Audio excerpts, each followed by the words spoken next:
विद्यार्थी मित्रों, अगाउना लेक्चर में આપણે સંકરણ વિશે અને સંકરણની જે ખાસિયતો હતી, સંકરણ થવા માટેની શરતો હતી, તેના વિશેની વાત કરી હતી।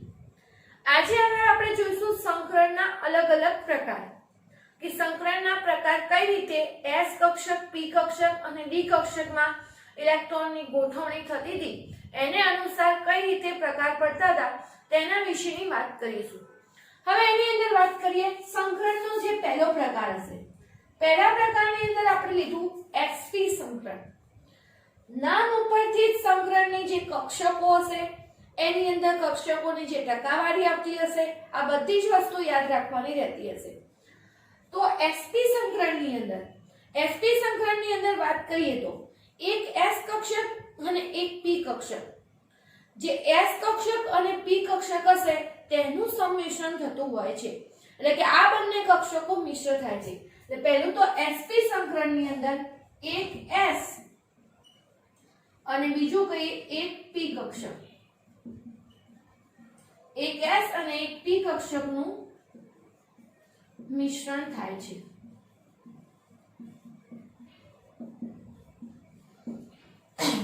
એટલે પહેલું તો sp સંકરણ જે હશે એની અંદર એક s અને એક p કક્ષકનું મિશ્રણ થાય છે અને નવી sp સંકૃત કક્ષકો જે એક s અને એક p કક્ષકનું મિશ્રણ થયું તો નવી જે સંકૃત કક્ષકો બની છે ટોટલ બે નવી sp સંકૃત કક્ષકો બનતી હશે, જે સમતુલ્ય ઊર્જા અને સમતુલ્ય આકારવાળી હોય છે।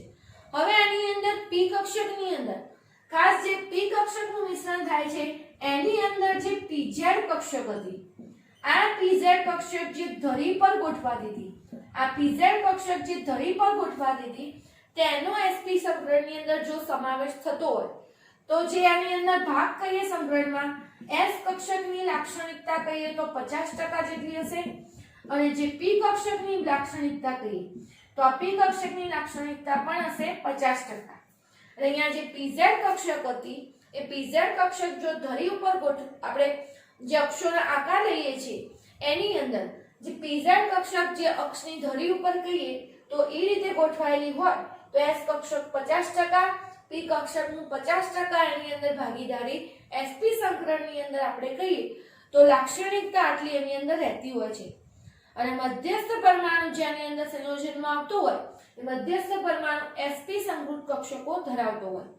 હવે આખી વસ્તુ તમે હજી પણ ખ્યાલ નહીં આવ્યો હોય, આખી વસ્તુ આપણે હજી ઉદાહરણથી સમજીએ।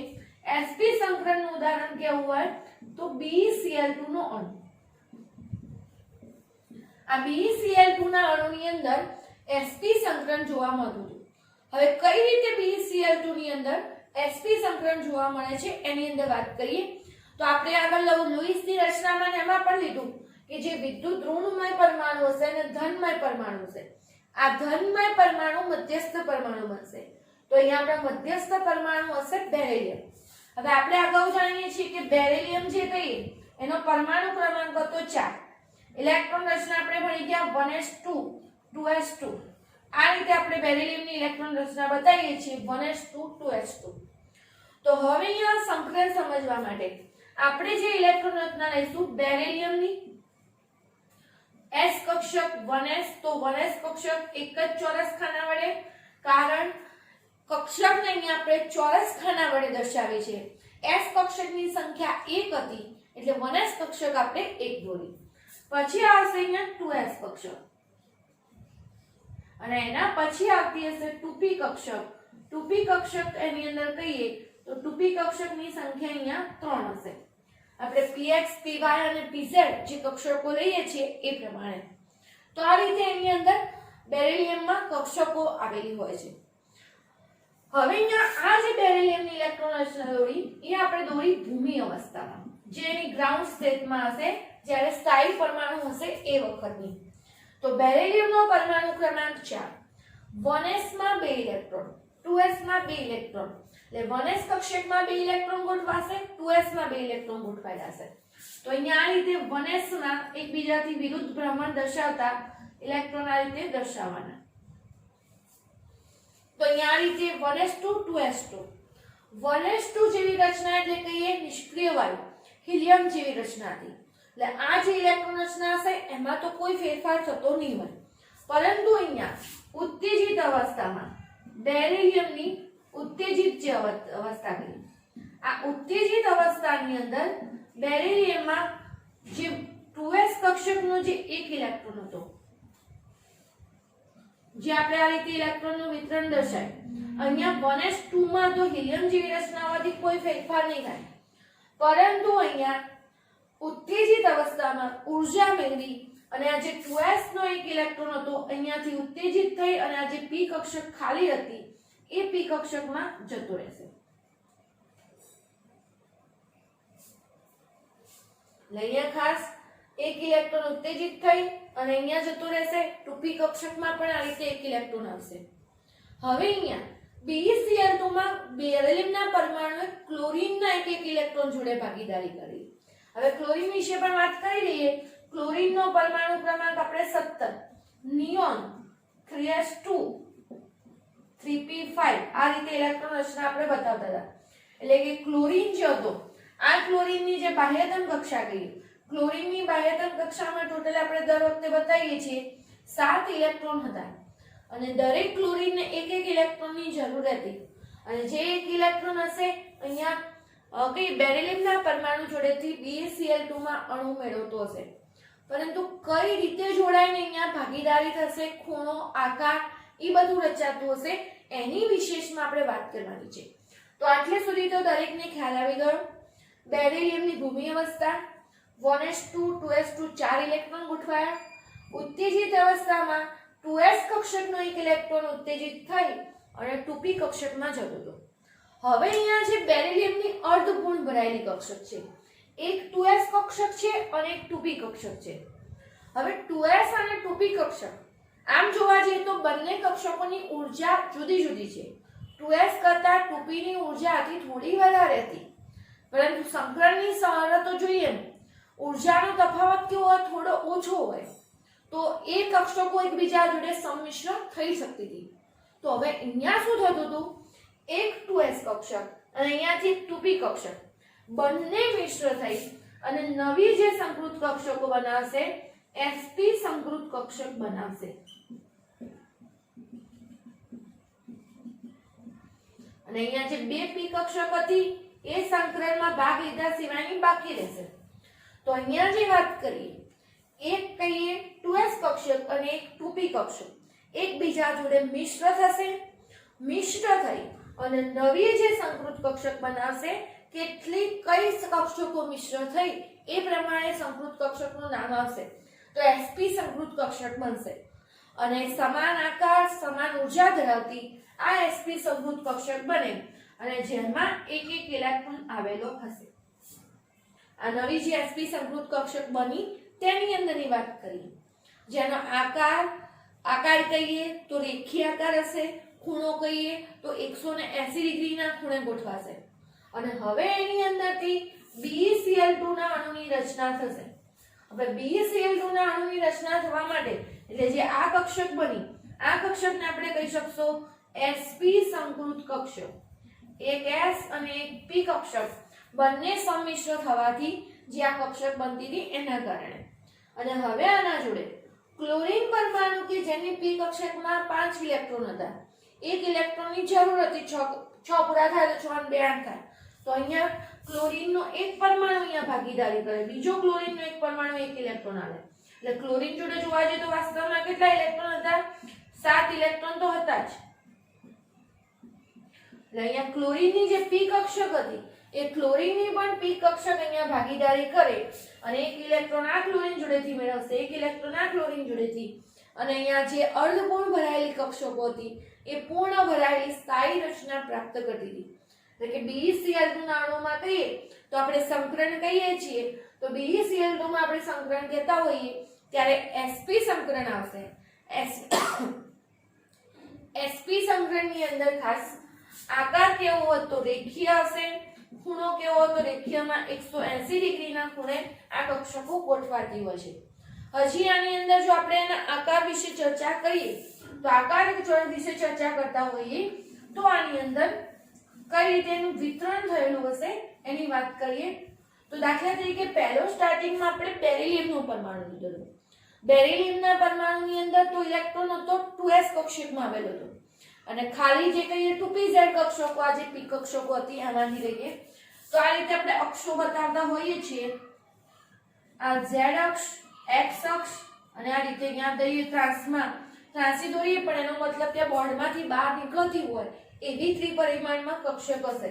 તો આ રીતે આપણે અલગ અલગ કક્ષકો બતાવતા હોઈએ. એમાં બી પહેલી જ્યારે s કક્ષક બતાવી, બેરિલિયમ પરમાણુમાં રહેલી જે s કક્ષક હતી, તો આ જે s કક્ષક હતી એ s કક્ષક તો કેવી હશે? ગોળાકાર. s કક્ષકનો આકાર લઈએ તો ગોળાકાર. અને જે ખાલી કક્ષકો કહીએ, ખાલી કક્ષકોની અંદર x અક્ષ, y અક્ષ અને z અક્ષ. z અક્ષ ઉપર px આપણે કહીએ pz કક્ષક આ રીતે આવેલી હોય છે. એટલે પહેલી તો sp સંકૃત કક્ષક બનવા માટે બેરિલિયમની જે પરમાણુ હતો હાલ એની વાત કરીએ તો આ 2s કક્ષક અને જે pz કક્ષક જે અલગ અલગ આકાર ધરાવતી હતી, આ અલગ અલગ આકાર ધરાવતી કક્ષક હશે એકબીજા જોડે પહેલા તો મિશ્ર થશે. એટલે કઈ વાત થઈ? આ s કક્ષક જે ગોળાકાર હતી, 2p કક્ષકોમાંની પણ અહીંયા આપણે pz કક્ષક જે ધરી ઉપર આવેલી હતી એની વાત કરીએ છીએ. તો એ એકબીજા જોડે શું કરશે? મિશ્ર થશે. અક્ષની ધરી ઉપર આ રીતે બંધ ધરી ઉપર મિશ્ર થશે. તો આ જે આપણે બતાવીએ છીએ એ pz કક્ષક અને જે s કક્ષક હતું એ બંનેનું મિશ્ર થવાથી આ રીતે પ્લસ માઇનસ જે ઇલેક્ટ્રોન ઘનતા બતાવે છે આ રીતે આપણને મળતી હતી sp સંકૃત કક્ષક, જે પછી સમાન આકાર ધરાવશે. પહેલા રીતે અલગ અલગ હતો અને હવે એના જોડે ક્લોરીન જે પરમાણુ હતો, ક્લોરીન પરમાણુ જે હશે એ ક્લોરીન પરમાણુની અંદર પણ વાત કરીએ તો ક્લોરીન પરમાણુની અંદર પણ કઈ કક્ષક હતી? p કક્ષક હતી. તો આ બાજુથી અહીંયા ક્લોરીનની એક p કક્ષક અહીંયા ભાગીદાર કરશે, આ બાજુથી બીજા ક્લોરીન પરમાણુની p કક્ષક ભાગીદાર. અને એ રીતે કક્ષકો સંમિશ્ર થશે. કક્ષકો સંમિશ્ર થવી અર્થાત કે ઇલેક્ટ્રોન ઘનતાનું જે વિતરણ હતું, ઇલેક્ટ્રોન ઘનતા એકબીજા જોડે અહીંયા મિશ્ર થઈ અને અહીંયા બંધ બનતો હશે. એટલે આ રીતે આપણે sp સંકરણ અહીંયા BeCl2 ના અણુની મદદથી સમજ્યા.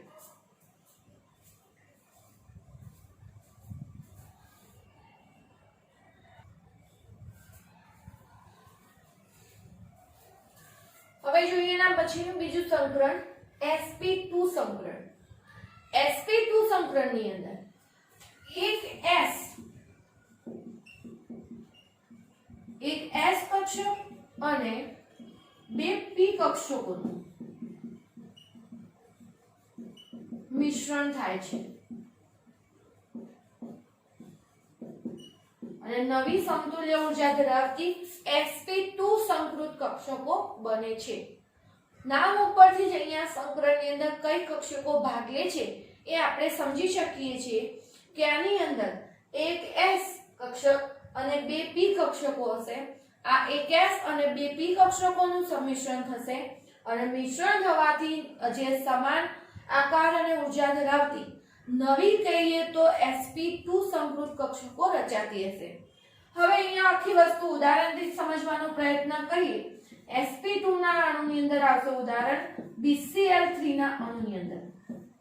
BCl3 ની અંદર sp2 સંકરણ થતું હશે. તો અહીંયા વાત કરીએ બોરોન પરમાણુ. બોરોન પરમાણુનો પરમાણુ ક્રમાંક હતો 5. બોરોનનો પરમાણુ ક્રમાંક 5 એટલે ઇલેક્ટ્રોન રચના લખાશે 1s2 2s2 2p1. આ રીતની ઇલેક્ટ્રોન રચના બોરોન પરમાણુની હતી. અને ઉત્તેજિત અવસ્થાની અંદર અહીંયા ઉત્તેજિત અવસ્થાની અંદર બોરોનની અંદર એક ઇલેક્ટ્રોન હશે 2s નો ઉત્તેજિત થશે, 2s2 માંથી 2s1 થાય અને 2p2. આ રીતે અર્ધપૂર્ણ ભરાયેલી ત્રણ કક્ષકો અહીંયા મળશે સંકરણ થવા માટે. એટલે એક s કક્ષક પ્રાપ્ય બનશે અને બે p કક્ષક પ્રાપ્ય બનશે અને તે ક્લોરીનની p કક્ષકો જે હશે એના જોડે મિશ્રણ થઈ એટલે કે પહેલું સંકરણ થશે અને પછી ક્લોરીનના પરમાણુ જોડે ભાગીદારી થતી હોય છે. આ વસ્તુ ખાસ સમજવા લાયક છે. તો જોઈએ આપણે BCl3 ના અણુની અંદર. તો BCl3 માં sp2 સંકરણની વાત કરીએ તો પહેલી તો બોરોનની ભૂમિ અવસ્થામાં ઇલેક્ટ્રોન રચના. ભૂમિ અવસ્થામાં વાત કરીએ તો 1s કક્ષક જેની સંખ્યા 1 હશે, 2s કક્ષક જેની સંખ્યા 1 હશે અને 2p કક્ષક. 2p કક્ષકો કહીએ તો 2p કક્ષકોની સંખ્યા પણ કેટલી હશે? 3. 2px 2py અને 2pz બતાવીએ. આવું નામ આપણે કહીએ બોરોનની ઉત્તેજિત અવસ્થાની ઇલેક્ટ્રોન રચના. ઉત્તેજિત અવસ્થામાં પણ કક્ષકો તો એ જ રહેતી હતી 1s 2s. s કક્ષકની સંખ્યા 1 હોવાથી આપણે એક જ સ્થાનો દોરીએ છીએ અને 2p કક્ષક.